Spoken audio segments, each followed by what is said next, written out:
Hello, everybody. This is Nanette Kennedy with Humanities Team and the Evolution Revolution, and we are reading um, The Golden Age by Neale Donald Walsh. And I'm going to let Linda take us away and get us centered since she seems more on the ball than I do. There you go. All right. Okay, so we are reading The Storm Before the Calm, Conversations with Humanity, Book 1.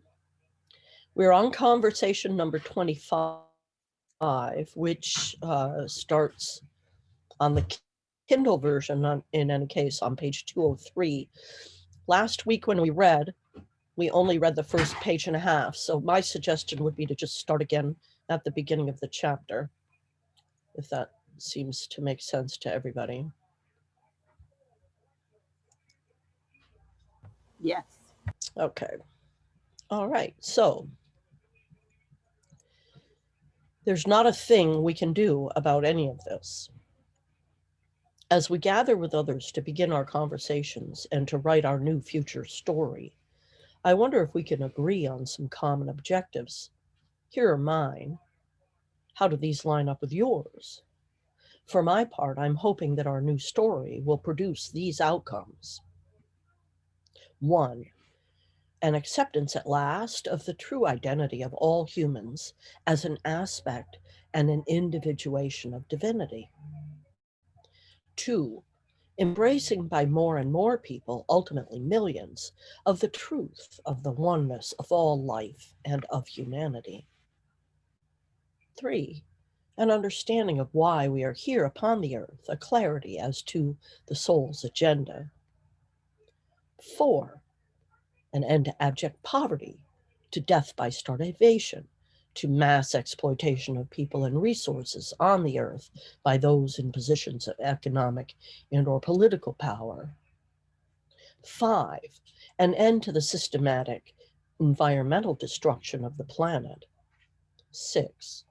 An end to the dominion, or the domination rather, of our culture by an economic system rooted in competition above cooperation and in the continuing quest for economic growth. 7. An end to the endless struggle for bigger, better, more. 8. An end to all limitations and discriminations holding people back, whether in housing, in the workplace, or in bed. 9. Providing at last of an opportunity, one that is truly equal, for all people to rise to the highest expression of self. 10. Not putting into place of social adjustments for the sake of social correction, but as a living, on the ground demonstration of who we really are as a species. The start of something big? It's important to say now that I'm not talking about our world embracing socialism. I'm not talking about relinquishing individual responsibility in favor of a system where the state takes care of everything. Neither, however, am I talking about pure and simple capitalism, where it's every person for him or herself. The rule is survival of the fittest, and the slogan is, may the best one win, in an open marketplace of ruthless competition. There ought to be a way to engender individual responsibility, make individual greatness possible, and guarantee collective well-being all at the same time. Well, am I not brilliant to be the first person to muse about that? Okay, so we've been pondering all this for a few thousand years. Okay, but we keep avoiding. We keep assiduously avoiding the only area within human experience where the solution can be found: our beliefs. Currently, we believe that we're separate from each other. We also believe that there is an insufficiency of what we need to be happy. As well, we believe that we are other than and not an individuation of God, if we believe in God at all. But what if we tampered with these notions? What if we experimented a bit with this idea of who we are? And what if we embraced and acted on the belief that we and all other humans are part of the same being, even as the hand and the foot are part of the same body? Mystics and spiritual teachers have been proposing these ideas for eons, and we've talked about them here over and over. Now imagine how exciting it would be if we all adopted these beliefs and applied them in both our individual life and our collective life. If I believe that you and I are one, would I treat you any differently than if my basic understanding is that we are separate from each other? If our collective life, our politics, and our economics was based on the idea that all of humanity was one, that every person is part of the same family, and that our fates are not simply intertwined but interconnected, would that have any effect on our group discussions, economic and political? What if we chose as a species to adopt the beingness of singularity and of compassion? If that were our constant choice of who we are, can you imagine any of our individual or group behaviors changing? Why, such choices might create a whole new way for humanity to experience itself. And that experience might be so magnificent as to motivate, can I say it, a revolution? The last revolution? Finding a name for this. So, what I'm talking about here is not socialism, and it is not capitalism. It is not about changing our outer economic and political systems, but our inner emotional and spiritual understandings. This, in turn, would lead, quite organically, to a shift in our outward behaviors. No, this is not socialism. It's not capitalism. Neither is it humanism or even spiritualism. It's beingism. Hey, I had to coin a word. We've never experienced an overhaul of humanity on such a scale before, based on such a huge internal shift. And so there's no word in the language for what we're exploring here.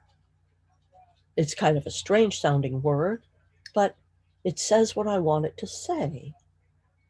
Beingism is not based on a set of political principles or economic strategies.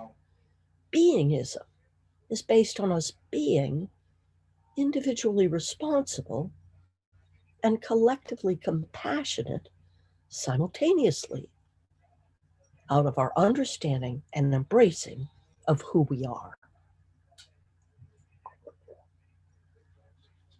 I think we need to be clear about something as we move through the years ahead. There's not a thing we can do about how the world is today. There's not a thing we can do about our global society, about how our global society is dominated today by the economic sphere. There's not a thing we can do about about its injustices. There's nothing we can do about the state of our politics and the world it is creating. Humanity's most wonderful responses always reflect what is desired, not what is required. I know that there is nothing we can do because we've tried everything. We do this and we do that, we do this and we do that, do this and do that all over again, and all we wind up with is a great big pile of doo-doo. So I think we need to get that through our collective noggins. There's nothing we can do anymore. What then, you may ask, are all those calls to action in this book about? Ah, good question. My answer to that, because our problems won't be solved by us trying to do something about them, does not mean that we can't be something with regard to them. We can. We can be caring. We can be compassionate. We can be generous. We can be tolerant and forgiving. We can be one with all others. To offer just a few examples, when what we are being changes, what we are doing will shift automatically. Our behaviors will adjust themselves. Let me give you an example, a simple but vivid illustration of how this works. When you enter a funeral home, does your behavior change? Of course it does. Even from the car to the front door, it starts to change. And once inside, its adjustments complete and automatic, arising out of the state of being you have adopted, out of the unspoken inner decision you have made about who you are and how you choose to express that. It's not necessary for those who run the funeral parlor to create rules and post signs about them. Speak softly, be kind to the bereaved, don't steal the flowers, kindly shake hands and give hugs to the relatives of the deceased. You know what is appropriate, and you just do it. Now, suppose you made just such an unspoken inner decision about who you are in a larger context. Suppose the entire species made a decision about what it means to be human.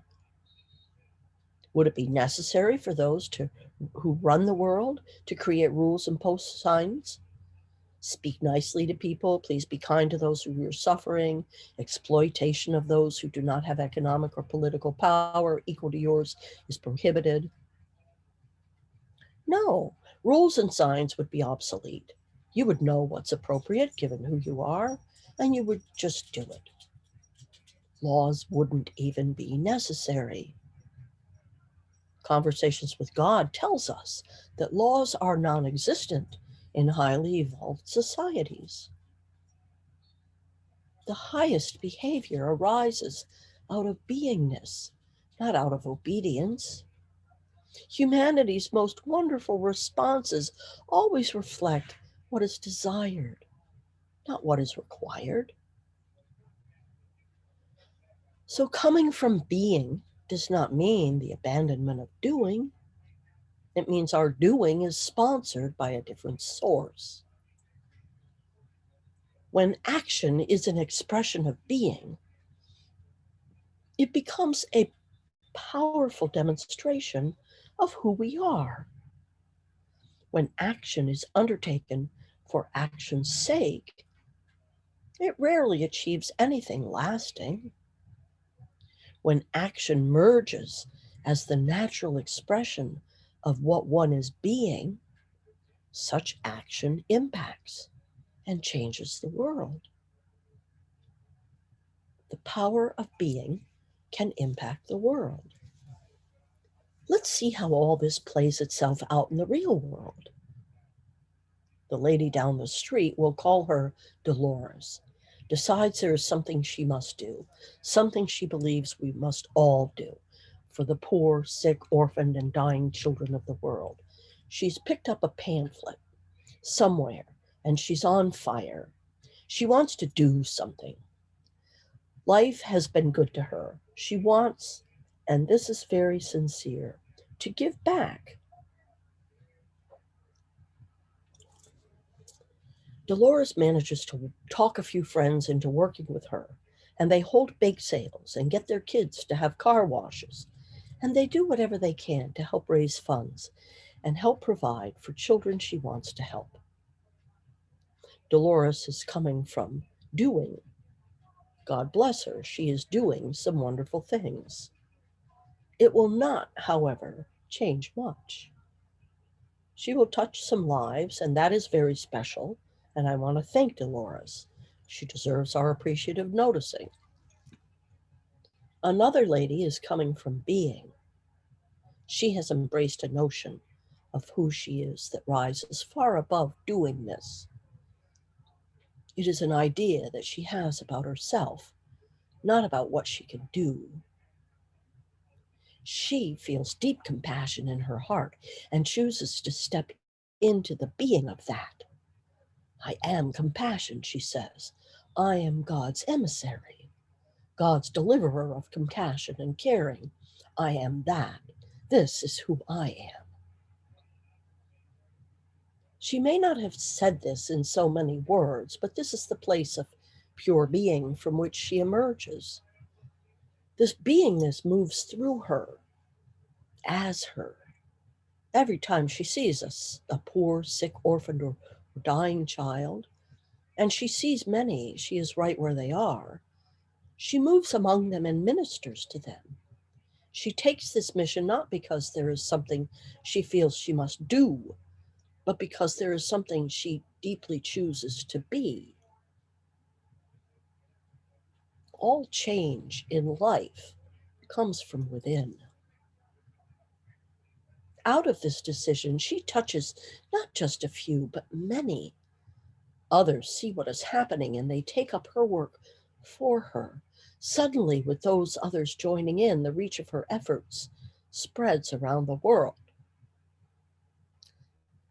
She becomes known globally as Mother Teresa. No fair, you might say. She was a saint, for goodness sake. She had no husband or offspring. Dolores couldn't be expected to drop everything and run off to personally care for the children of Calcutta.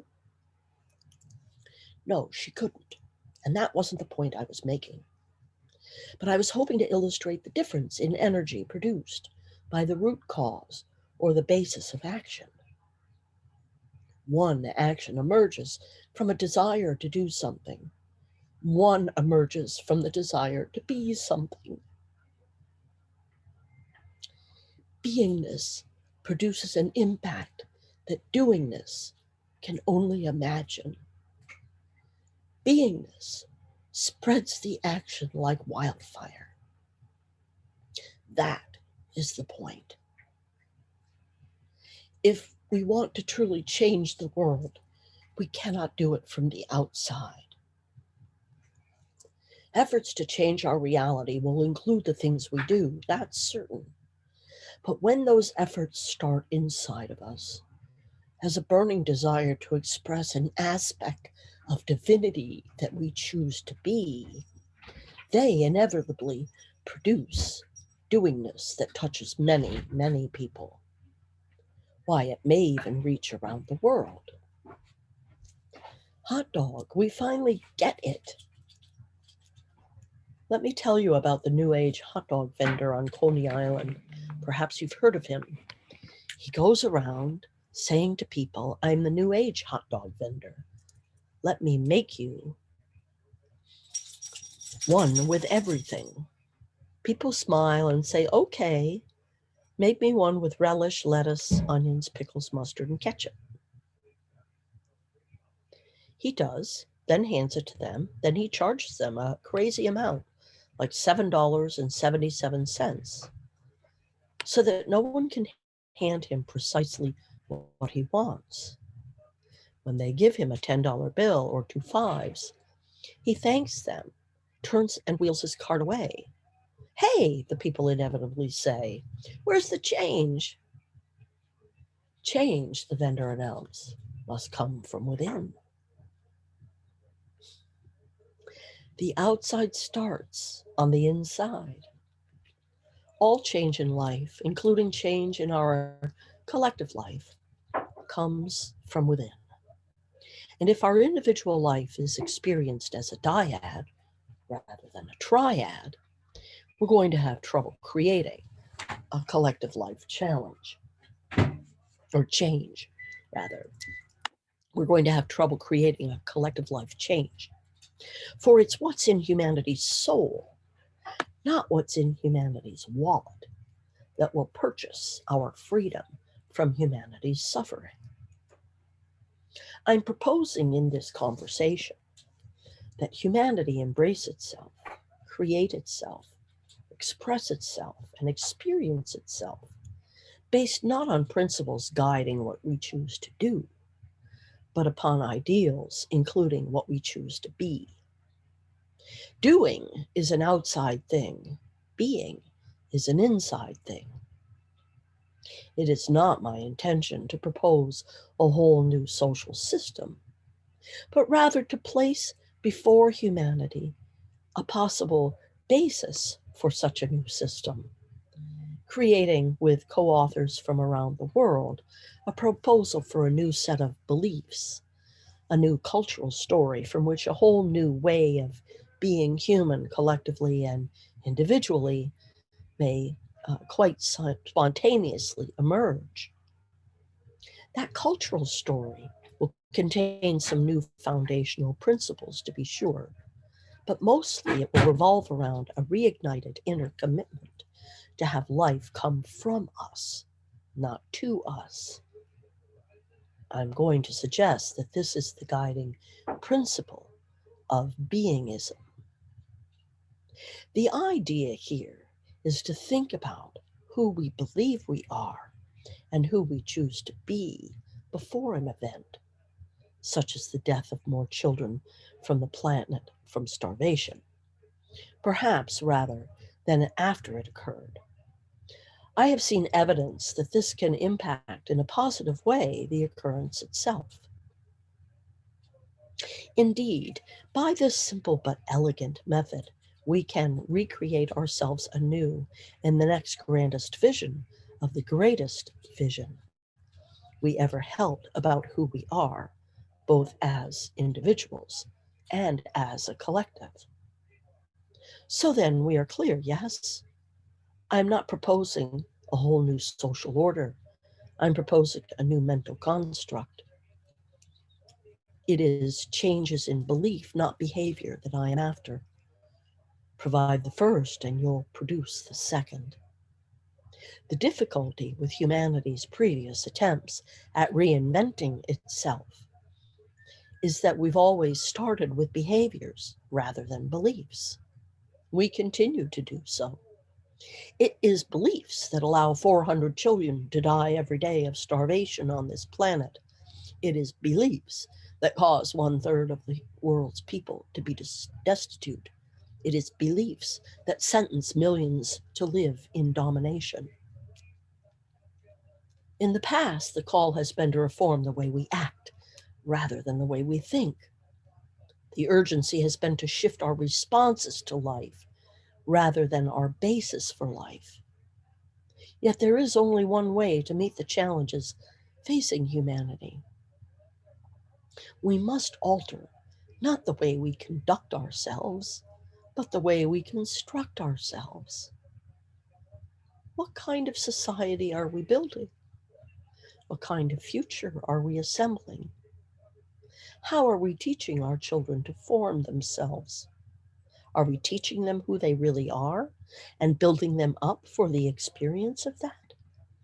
Or are we focused not on the construction, but on the destruction of our highest ideals about life and the highest thoughts we've ever had about ourselves? I shall say again, and shout it from the rooftops, we must not choose what we will do, but what we will be. For all doingness proceeds from beingness. It is not the other way around. The devastation of humanity has been what we thought it was. We thought it was the other way around. We have completely and totally mixed up the be, do, have paradigm. And this has been the single most damaging misunderstanding within the entire human experience. Life's most important choice. What you choose to be during the overhaul of humanity is the most important choice you will make. You will make it not once, but thousands of times. Your choice will affect your whole life. both your individual life and your collective life. You are deciding on a minute-to-minute basis what you choose to be. You can decide this ahead of time. You can decide this in the here and now, or you can decide this after any moment has passed. You can decide this consciously or unconsciously, but you cannot sidestep the deciding. It is either happening automatically as a response or intentionally as a creation, but it is happening continuously. We must alter not the way we conduct ourselves, but the way we construct ourselves. Most people choose what they are going to be unconsciously. They do it without intention, without purpose, without awareness. Beingness is for them a reaction they're experiencing, not an action they're taking. This is because they think that what one is being results from what one is doing. They don't understand that it's the other way around. Understanding all this thoroughly, the be do have paradigm then is in summary a way of looking at life. It's nothing more or less than that. Yet this way of looking at life could change your life, and probably will. It is precisely because what is true about this paradigm is that most people have it all backward. That when they finally get it straightened out and start looking at it frontward, everything in their life shifts 180 degrees. Most people, I know I did, start out with the understanding of how life works is like this: have, do, be. That is, when I have the right stuff, I can do the right things, and then I will get to be what I want to be. When I have good grades, I can do the thing called graduate, and I can be the thing called employable. Might be one example. Here's another. When I have enough money, I can do the thing called buy a house, and I can be the thing called secure. Want one more? Here goes. When I have enough time, I can do the thing called take a vacation, and I can be the thing called rested and relaxed. This is how my father, my school, my old cultural story told me that life works. The only problem was I was not getting to be the things I thought I was going to get after I had all the things I thought I needed to have and did all the things I thought I needed to do. Or if I did get to be that, I only got to be that for a short while. Soon after I got to be happy or secure or contented or relaxed or companioned or successful, I found myself once again unhappy, insecure, discontented, not relaxed, not companioned, and not successful. In fact, I wound up stressed, alone, and an utter failure, living as a street person for a solid year. No home, 2 pairs of jeans, 3 shirts, that's it. Where we're all coming from is where we're all going. Of course, it seemed to me as if I did all that I had to do for nothing. It felt like wasted effort. And believe me, I resented it. Then I had the conversations with God experience and everything changed. God told me that I ended up in the wrong place because I'd started out in the wrong place. What I needed to do was start where I wanted to wind up. I was told to begin at the end.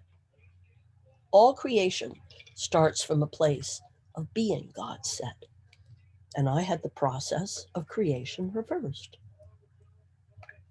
The trick in life is not to try and get to be happy, get to be secure, get to be content or whatever, but to start out being happy, being secure, and being content, and to go from there in the living of our daily lives. Actually come from there. It is a question of where you are coming from. Remember many years ago when young people used to walk around saying, "Hey, where are you coming from with that, man?" Well, we're talking about exactly that. We're talking about where you're coming from. Because as we undertake the overhaul of humanity, where we're all coming from is where we're all going. But can it really work? Okay, we're going to be pushing it to end this chapter, but I think we can do it. Every audience I share this with gets all this as soon as I explain it. Eyebrows lift and smiles appear, and the energy in the whole room lightens. That's what I call enlightenment. But then somebody, thank goodness, is sure to ask, how do you make this work if you don't have what you need in order to have what you wish to be? That's the entire room's question, and it's a fair one. Here's the answer I always give. The idea that there is anything you need to have in order to be what you seek to be is false. Beingness depends on nothing except your decision. You get to decide what you are, and no one gets to tell you otherwise. If you say you're happy, then you're happy. If you say you're secure, then you're secure. If you say you're content, then you're content. Who gets to measure these things if it isn't you? You are what you say you are, and your experience is what you say it is. It has nothing to do with what you have, unless it does. That decision is yours. You can decide that it does, and you can decide that it doesn't. Yet this much I can tell you. Coming from a state of being rather than trying to get to a state of being guarantees that the state of being is experienced instantly, for the simple reason that you are creating it arbitrarily. So again, to cement it in, when you come from a state of being, you need to have nothing in order to begin the process. That's the beauty of it. You can have literally nothing. You can simply select, like the goddess and the god that you are, a state of being, and then come from that place in everything you think, say, and do. You act as if. So, if you choose to be compassionate or generous or forgiving or joyful, simply step into that. Because when you're thinking, saying, and doing only what a person who is being those things thinks, says, and does, you begin attracting the things that compassionate, generous, forgiving, joyful people have without effort. The same is true of a society or an entire species that creates its reality in this way. Like attracts like. This is a fundamental law of the universe. This is the magnet of creation. It attracts all the energies that create exterior and physical expertise in the phenomenal world. The master key. As we co-create our new cultural story, I hope we decide that beingness is going to be its basic tenet, its foundational principle. Because who we are and who we choose to be is life's critical decision. And most people go through their entire lives and never think in these terms. Yet our new cultural story could invite people, and most important, teach children, to think in these terms all the time. Just you? What about the world? Now, whenever I talk about being versus doing, people tend to see this as a very personal, singular, and individual thing. It will help them to negotiate the times ahead, no question. But what about the others? Yet the changing of not only our own life can be effected with this tool, but life on Earth. If that were not true, I would hardly spend this much time on it in conversation about co-creating the overhaul of humanity by co-writing a new cultural story. What I'm suggesting here is that the conversation of the century include not just discussions about economics, politics, and culture, but explorations of the basis of all life experience. That is the point of having these conversations revolve around the seven simple questions. Once these questions are asked and answered, the stage will have been set, particularly with the last question, for the shift into beingism.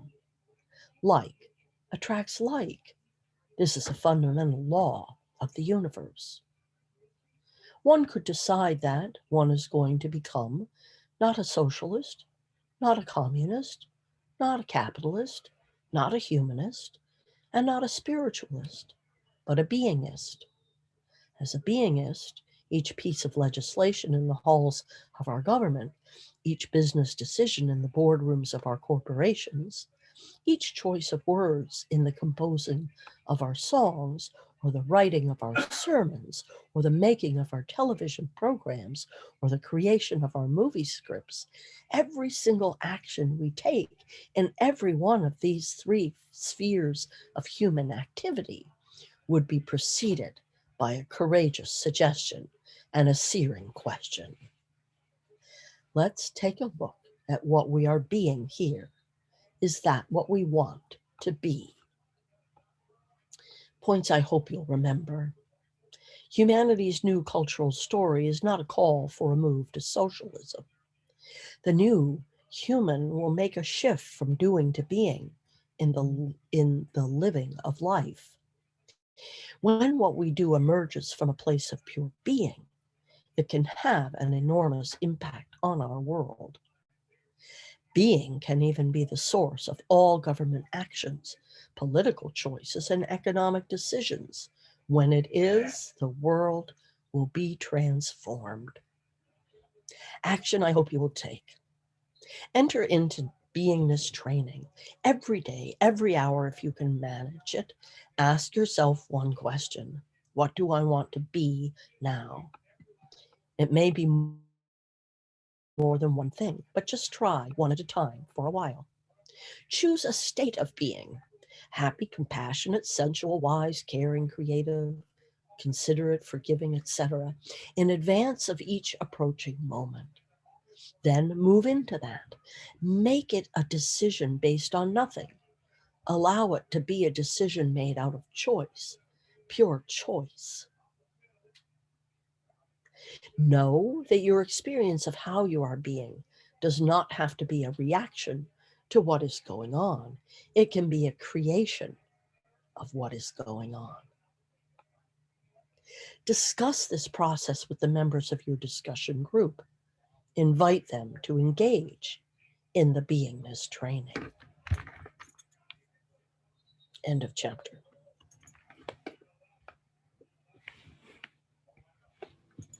Thank you.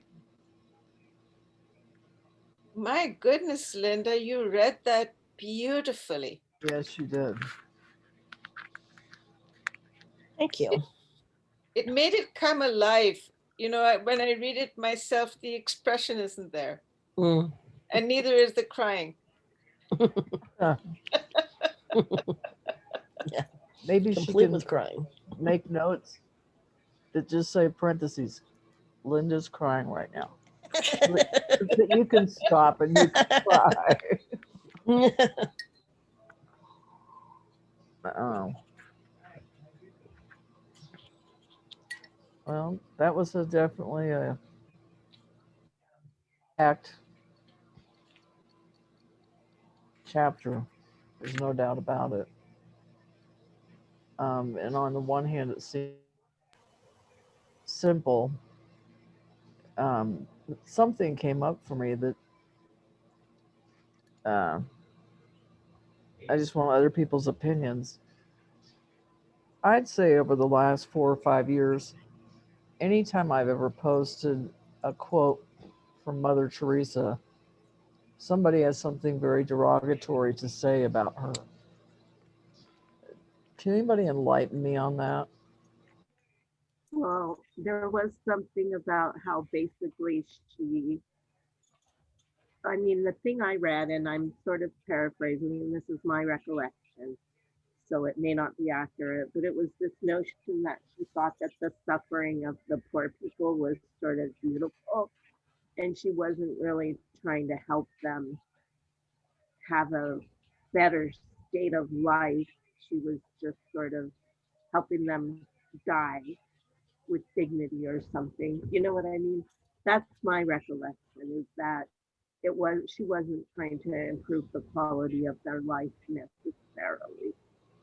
And that, you know, maybe that's a very sort of Western point of view of what she should have been doing. I don't know.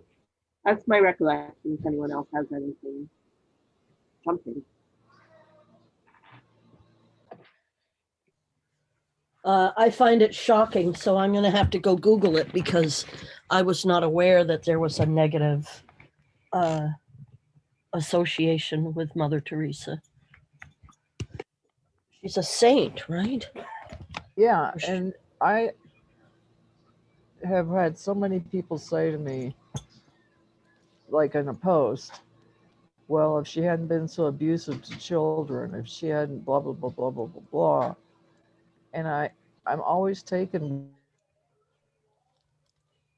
I I I don't want to believe that she was a bad person. B, part of me really doesn't think that's correct. Um, I don't know. I'm open to hear anybody else on that too. Seriously, Nanette, ask them, like, what's your source for that? And then if they give you one, you can read it. That's what I would do. Then you can see, is it a reliable That's source or is it like one of those, sketchy things that there seems to be so many of nowadays? Well, here's one thing. Perhaps there was a charity that was selling babies to childless couples. Perhaps she had some involvement with that. Okay, so now here's a New York Times article revealing the whole truth about Mother Teresa. Let me see if it'll let me put this in the chat.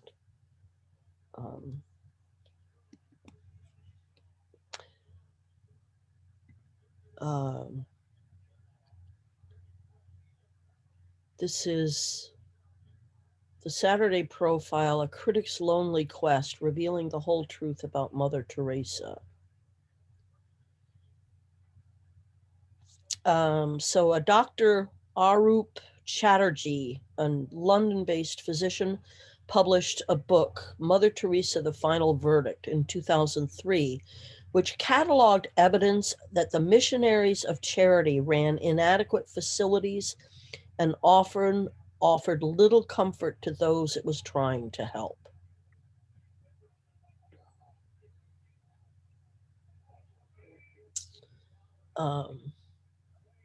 So I guess there's some controversy over that. Yeah, and it's something I find, because I don't want to believe it, I find it very difficult to believe. I just have a hard time, quote unquote, buying it. But I think, Mary, your suggestion is, can you point me to an article or blah blah blah? Ask for some backup on it, because I'll tell you what, the snotty people come out of the woodwork and will, did something else, and you'd think I'd written the quote, right? Because it hurts so much to hear somebody get such so badly bad mouthed over. I think. Go ahead, Shabana. No, please, Linda, and then I'll say. Go ahead. Well, I just was going to say that I think that, if you think of the pendulum, I think that the pendulum is way, way to one side right now. people are, you know, the trauma in people has been raised to the surface, I think, in just kind of across the board, across the world. And here's what makes me say that. The other day, I put a post on my lodging businesses site on Facebook, and I boosted it. And it's just a simple, you know, gift certificates are a great last minute gift. And then I boosted it. So, you know, it would show up as an ad. We've all seen ads in Facebook, right? Yeah. But two different men came along, and one, I mean, all the thing did for him was show up in his feed, right? He made 3 nasty comments about being spammers. And I mean, it was like, obviously it triggered him for something. And then some other guy comes along and makes a comment about Nancy Pelosi and her crotch. I mean, it's like people are just really raw, and Yeah. and anything that triggers them or catches their attention is a way for them to let some of this pain that they're carrying around out. And I just I think the best way, of course, what I did with both of them is I just banned them from the page. I deleted their comments and I banned them from the page. In your case, because of the community that you're in, I think the best thing we can do is acknowledge where they're coming from, right? So what was the thing? I read an article on the New York Times this morning about, rather than shaming people and calling them out, we invite them in. Right. And so when people say something bad about Mother Teresa, invite them in, invite them to share what it is, and offer them compassion for their feelings, I think, is the way to try and move forward. That's a good thing. Yeah. Thank you for that.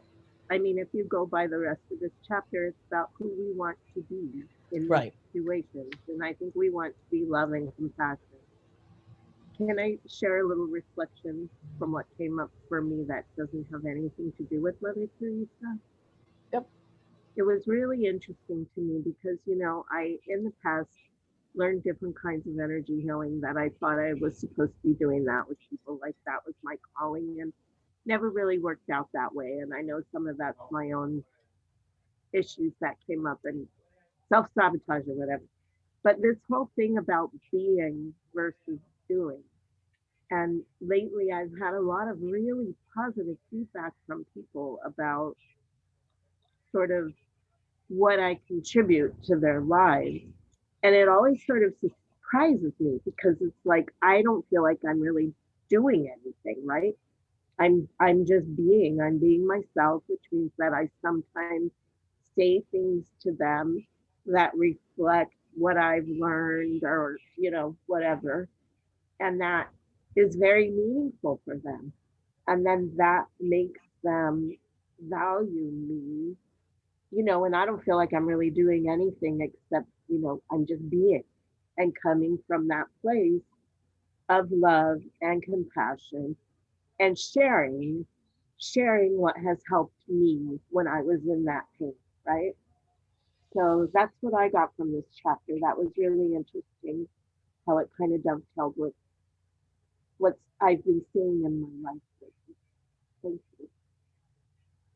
That's beautiful, Mary. Can I share something? I love this chapter. It was wonderful to read. I don't discuss about Mother Teresa. I've heard a lot of things because she's a human being as well. And we are human beings. We are not human doings. Even if we are creative, which is natural, we are part of the creative cosmos. Right. And so if we are in our beingness, that means that we connect with our hearts and come from inside.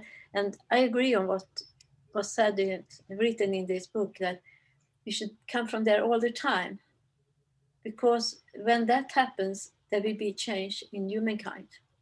And I don't believe in any other change. So for me, this is what I contemplate every day nowadays. And I'm reading a book from a complete other person, whom I knew, a philosopher, Henryk Skolimowski. He was in Michigan University, but he visited Sweden many times. He's Polish. He wrote a book called Let There Be Light.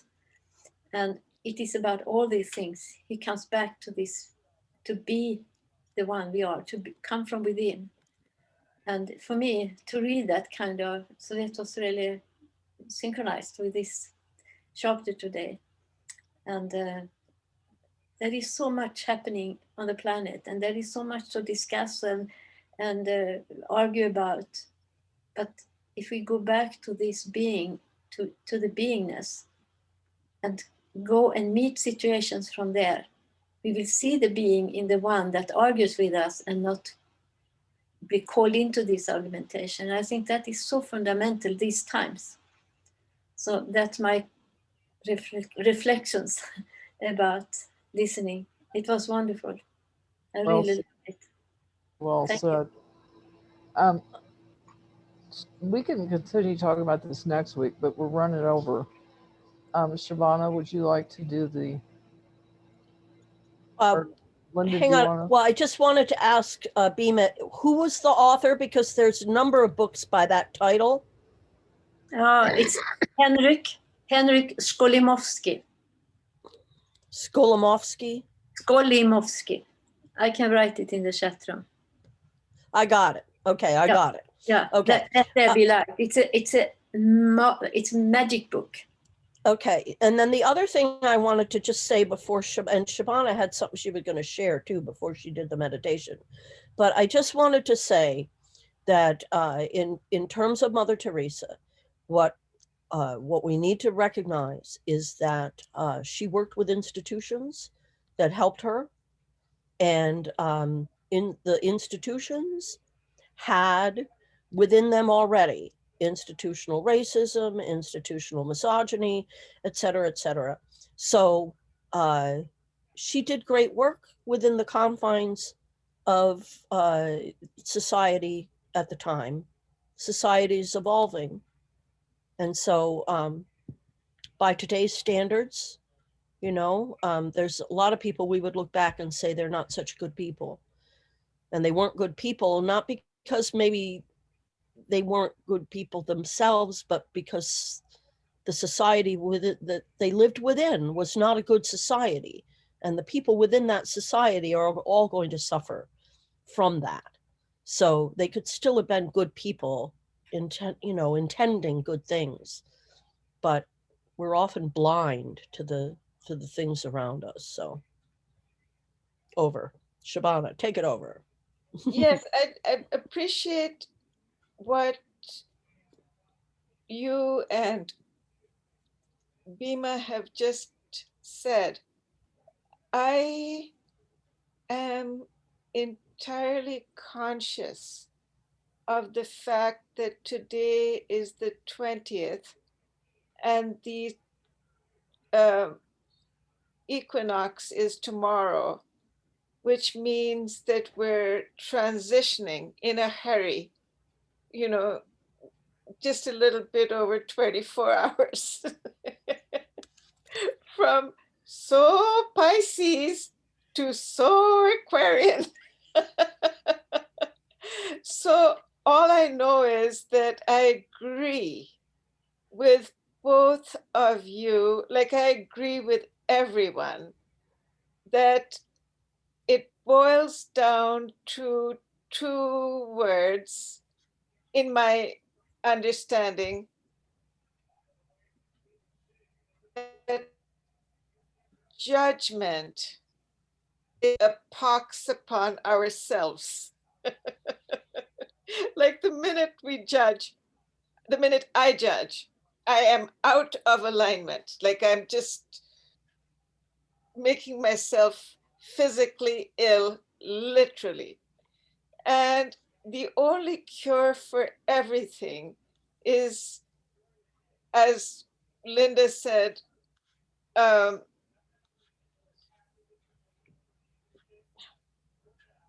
What did you say, Linda? I forgot.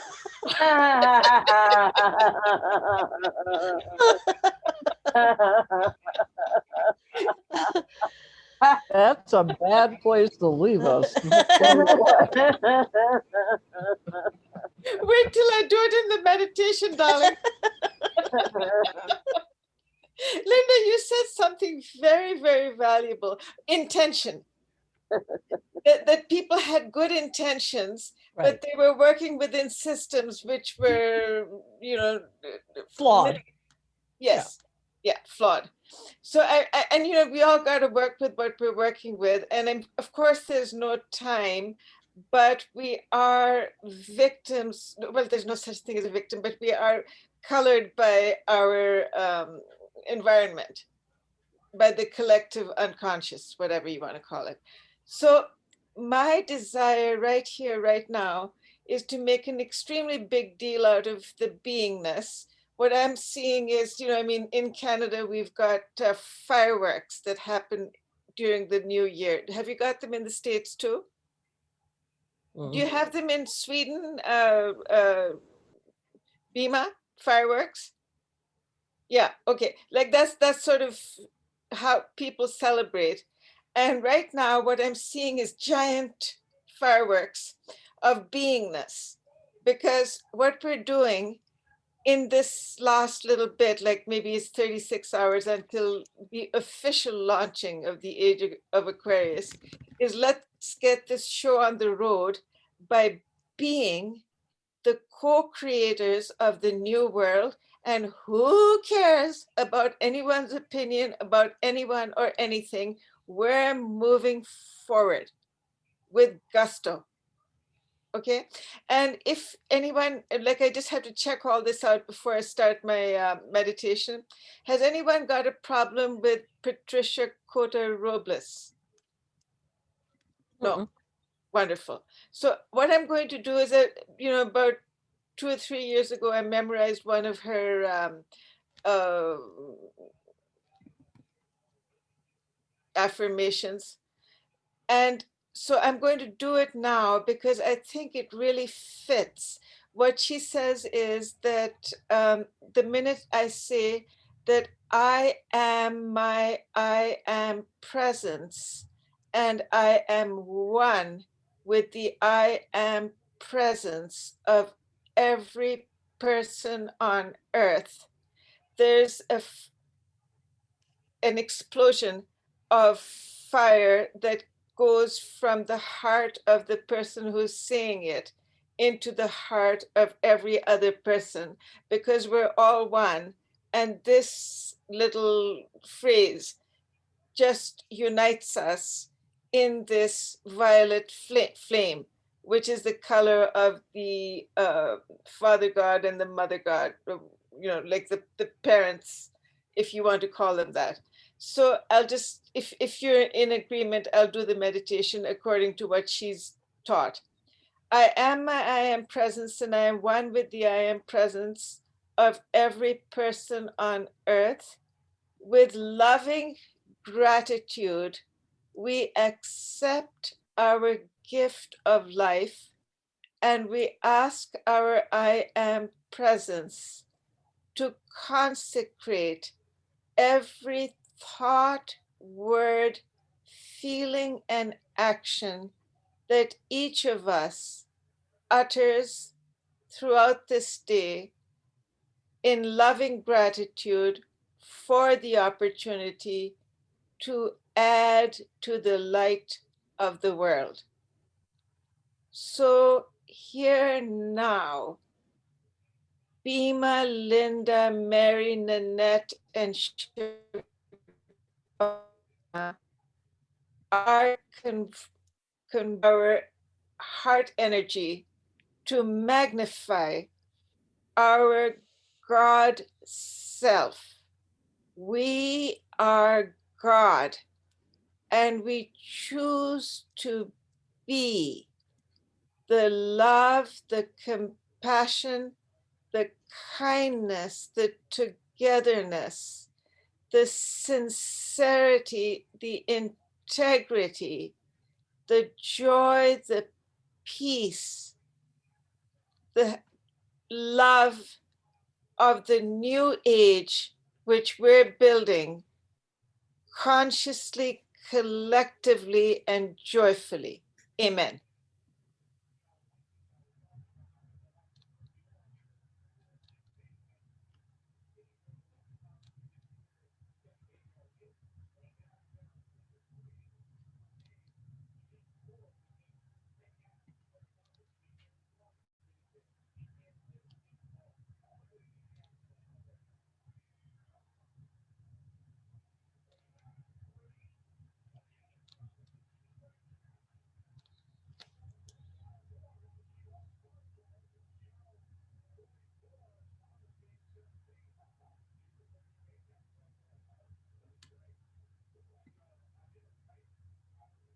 All done. Let's step out in the new world we just made.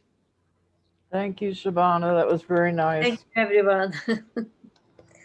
Thank you, everybody. And now I'm thinking next week, since it's the day after Christmas or something like that, I think we should not meet. But I'm thinking just with the holidays and all the last minute stuff people are doing, even if they're doing it without a family around, that we should not have it next week. And from my heart to all of yours, thank you for the prayers. And regardless of your philosophical background, I wish everybody Merry Christmas, Happy Kwanzaa, Happy Hanukkah, and let's just make this a year. Well, Nanette, I'm glad you got better because I would have quit praying if you hadn't. I'm just kidding, you know that. Yeah, I know. And that sort of, God didn't give me the answer I wanted. Yeah. Yeah, really. Temper tantrum. That's right. Okay, and thank you, Linda, for reading, and thanks for everybody for the conversation. It was wonderful. And you're wonderful, and Nanette, we love you, and you just have a really, like keep on plugging. Yep. See you next year. Okay. Bye. All right, love you. Love you all. Happy New Bye. Year. Thank Yeah. you. Bye. Bye.